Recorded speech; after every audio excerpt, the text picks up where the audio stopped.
Are you ready to place an order today? I don't know. I'll think about it. Well, I mean, it's a very, very good deal. Still not quite sold on it. Is it okay? Do you need more information? Maybe I can email you some more information.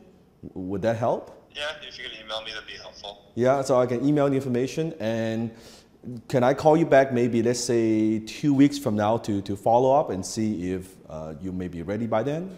Yeah, I mean, that sounds good to me. Yeah, okay. And the email address we have on file, that's okay, right? Yeah, that should work. Okay, then I'll call you back in like 2 weeks, and I'll send you the email today. Okay, thank you. Oh, thank you so much.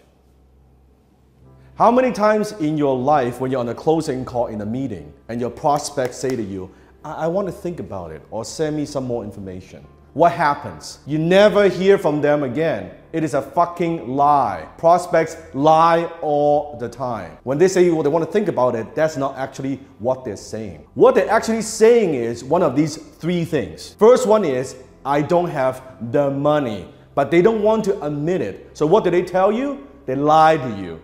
They say, well, let me think about it, or let me get back to you. They never get back to you. They never call you back. When you're on the phone with a prospect, one of these 2 things happen. Either you're closing them why they should buy, or they're closing you why they shouldn't buy right now. Make sense? So the second thing, what they're actually saying is, well, I don't see the value. When they say they want to think about it, what they're actually saying is, yeah, you have presented your offer, but I don't see the value of this. And that's why they delay the sale. There's a reason why they are on the phone with you in the first place. Number 3, when they say I want to think about it, what it actually means is, I don't see the urgency why I should buy right now.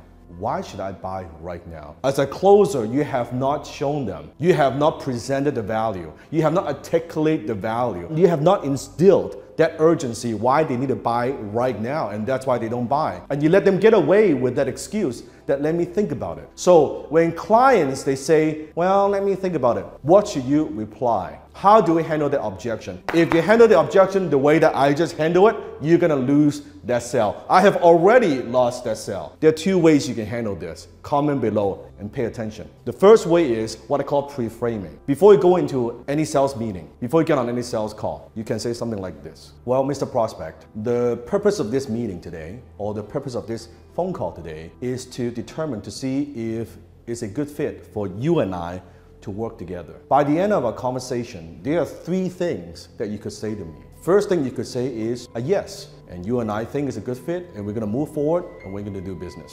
And that's fine, that's good. The second thing that you could say to me, it is a no. And I want you to know it's perfectly okay to say no to me. The third thing that you could say, but that I don't want you to, is I want to think about it. Because I've been doing this for a long time. And usually when people say they want to think about it, what they really mean is a no. I would just prefer just tell me a strict no. No hard feelings whatsoever. So before we get started, before we proceed, can we make a simple agreement? You're only going to tell me one of these 2 things, either yes or no. Is that fair?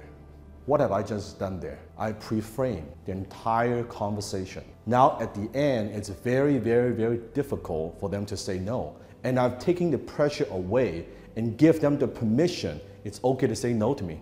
If we're not going to do business, if it's not a good fit, it's perfectly fine. So that's pre-framing. Another thing that you can do is when this comes up at the end, when people say, yeah, that sounds good, let me get back to you, let me think about it, don't be afraid to be direct. Because prospects lie and they always use smokes and mirrors. You want to get to the core, you want to get to the truth. You don't want to let them get away with this smoke and mirror. Get to the truth. As a high-ticket closer, as a good closer, you get to the bottom line. So here's what you do. When they say, I want to think about it, you say, you know what, Mr. Prospect, when people say that to me, that they want to think about it, what they mean is actually a no. You just don't want to hurt my feelings. Isn't this the case here? And people will be like, what? You are so fucking direct. You're basically indirectly saying, I don't buy this. Let's get to the bottom line of this. Then you ask them the next question. So isn't this the case here? You just don't want to hurt my feelings, isn't it? Before I get off the phone, Mr. Prospect, why did you call me in the first place? You circle back. You circle back finding out about their needs, about their pain point. And then you go back to the money question again. It's the money, isn't it? It's always the fucking money. Of course it's the money. If money is no object, they would have bought right now. It's always the money. So you ask them the question, it's the money, isn't it? And they'll be like, yeah, it's the money. It's not within my budget. I don't have that kind of money. Whatever it is. Then you as a closer, now you offer an alternative, a solution. Well, let's just pretend I could finance this for you. Or let's just pretend we could offer multiple payments. You can break this up. That wouldn't make a difference, would it? Oh yeah, that would help a lot. Well, let's talk about it then. You see, you get to the core of the problem, and that's how you handle. Let me think about it.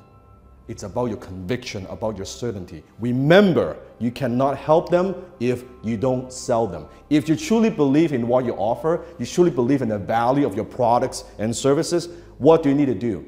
You need to have to believe that you are morally obligated to close them, to sell them, because deep down you know when they walk away from this conversation, you'll never hear from them again. Their lives won't be changed. Their business won't be changed. They will stay stuck in the same way. So as a closer, it is your job, your duty, your mission to close them. You can't help them if you don't close them.